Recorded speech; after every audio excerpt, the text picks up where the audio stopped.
We're going to begin with 3 regular hip rolls. You want to leave a little space between your feet. Set your feet just about 6 to 8 inches away from your hips, and if you like to feel your inner thighs more, you can grab a ball to put between your knees or roll up a towel to be a ball. Take a second to settle into a neutral spine so you're aware of your pelvis, your rib cage, and your head, keeping good contact with the mat. And you want to sense the back of your body so you can refer to it as we start to do that peeling off the mat. Take a breath in to prepare. On your exhale, curl your pelvis through an imprint, lift the tip of your tailbone to start rolling off, and take up one vertebra of your spine at a time till you're in a long line from your ribs through your pelvis to your knees. Hold your lift for an inhale, and then exhale as you roll back down. Pass through imprint so you feel the low back hitting the mat, and then rock back to neutral as you inhale and feel that little curve come into your lower spine again. On your exhale, start to curl your hips off. When you lift your pelvis, put a little pressure into your big toes and reach your knees away from your shoulders as you come up so we get a stretch in the quads at the top. Hold here, take a breath in to stay, and then roll back down again. So if you're not using a ball or a towel, pressing into the big toes is another way you can stimulate your inner thighs to work isometrically to support the alignment. One more time this way. Exhale, curl your hips off again. Squeeze your glutes as you roll up. And just feel that. Make sure you've got contracture here, still compressed through the abs as you inhale, and then roll back down. All right, we're going to add an arm reaching overhead. Inhale at the bottom. Exhale, curl your hips off, establish your bridge, and just hold there. On your inhale, take one arm overhead. As you exhale, roll down through your spine. And then when you inhale, come back to neutral and lower your arm. Exhale, curl your hips off. And I want you to press into the arms to help give you stability as you rise to bridge. Inhale, lift your other arm overhead, and exhale to roll back down. Inhale to lower your arm by your side. Exhale, curl your hips off. Feel the front of your body get longer as you roll up to bridge. Inhale, take one arm overhead, and exhale to roll back down. Inhale, lower your arm. Last time, curl your hips off. Take the arm overhead, and then focus on staying centered. Move the middle of the body, getting that extra stretch through your shoulder and back, and then lower your arm to your side. Turn onto your side for spinal rotation. We're going to take your legs up to tabletop, and you're going to put your bottom arm under your head as a pillow.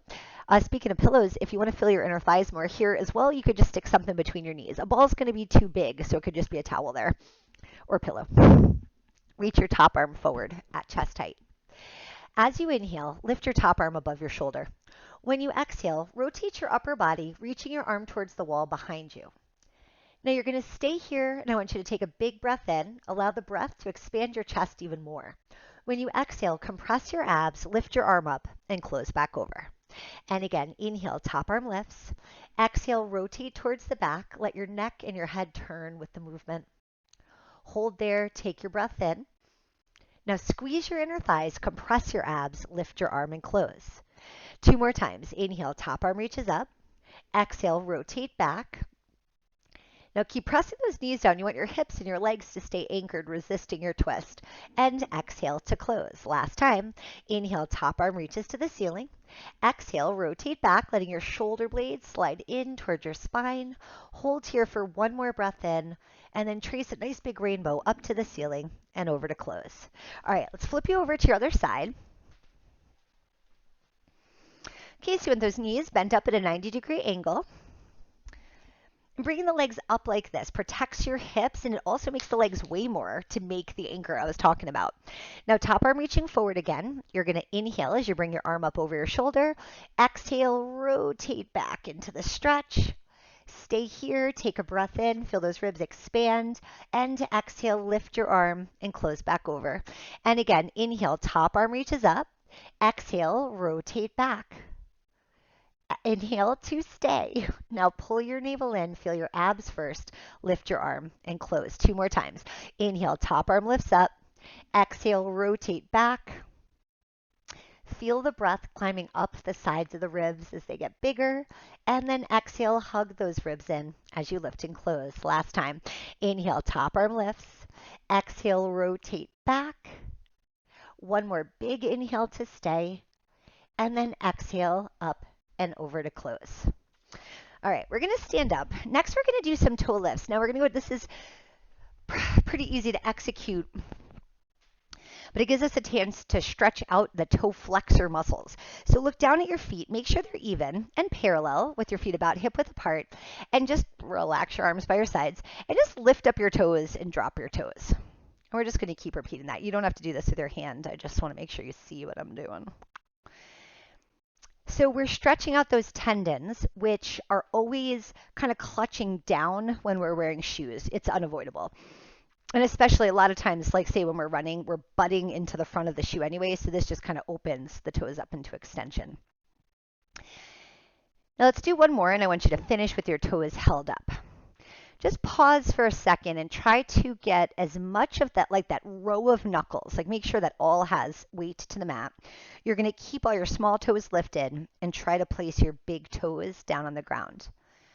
If you can do that, try tapping your big toes. If it's a struggle just to get them down, just keep staring at them and try to figure that out. But if you can tap your toes easily, don't look at it anymore. Let's just reinforce good posture and look forward while you tap the toes. And let's do 3 and 2 and 1. All right, so that also let us wake up some more of the sensory nerves underneath our feet, because the rest of the work we're going to do is standing. So your next move will work on lateral muscles. It's a side lunge into balancing on one leg.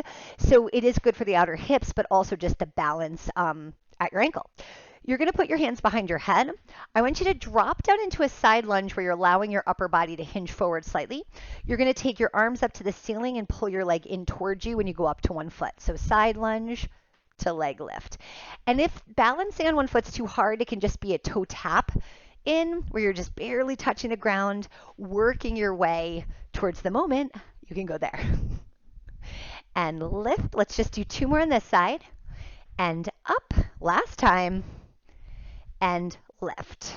All right. Hands back here. Let's switch sides. So I'm going to side lunge the other way and then come into that balance pose. Over. And we just have to, you don't have to stay at my pace.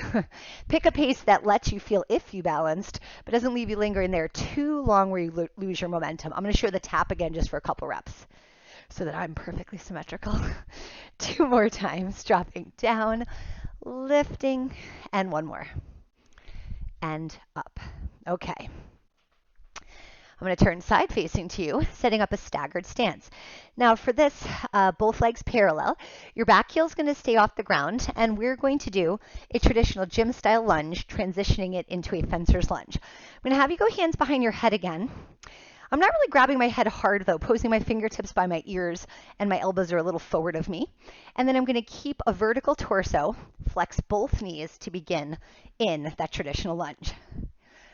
From this position, I'm going to push through the ball of my foot, shifting my weight forward to my front leg until my back knee is straight, and then I'm going to bend my back knee to come back to lunge.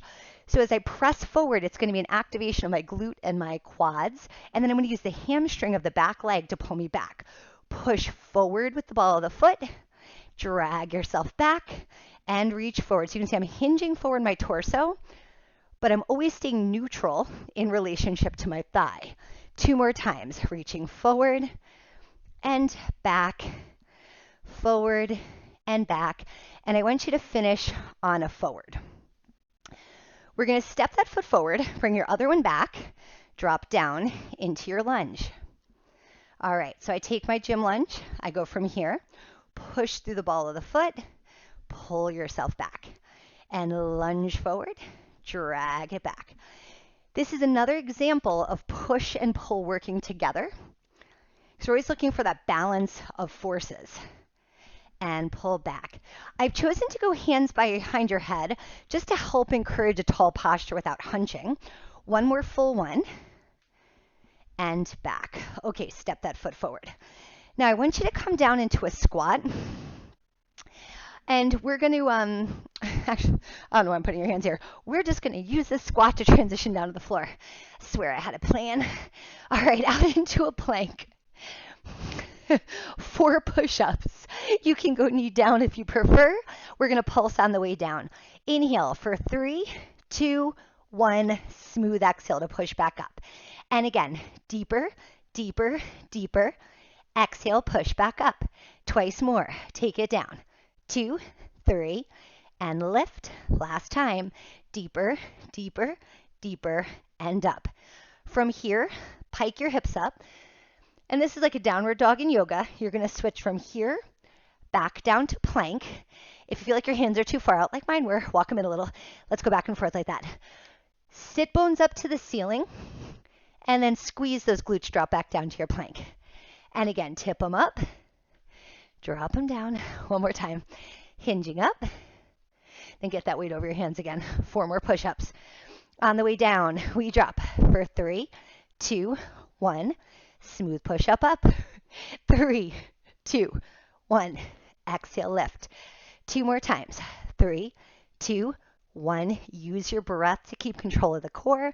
Last time. 3, 2, 1. Push it on up. Pike again. Push through the heel of your hand to shift your weight back toward your feet. Drop back down, find your plank. And again, sit bones up. Squeeze those glutes. Keep those shoulder blades spread apart. And up. This time when you pike up, we're going to stay there. And I want you to run in place. Bend one knee, drop your other heel, and we're just going to switch back and forth. Sorry, I'm breathing so hard into this microphone. And let's go through 4 and 3 and 2 and 1. All right, walk those feet in. Get your weight over your feet. Roll yourself up. All right, last but not least, I just want to open up the lateral part of your body. So normal stance, arms out to the side. We're going to step one leg behind, kind of like a curtsy, but we're going to use that crossover step with a side bend to stretch the whole side of the body. Come back through the center and switch to the other side. Back through center. The out of breathness is because it is like 100 degrees in this room. I swear it's not because I'm in horrible shape. Maybe I am in horrible shape. I don't know. And over and lift. One more to each side. Just because I'm in bad shape doesn't mean you can't be in great shape for listening to me. Hey, all right. Have fun playing with your new little routine.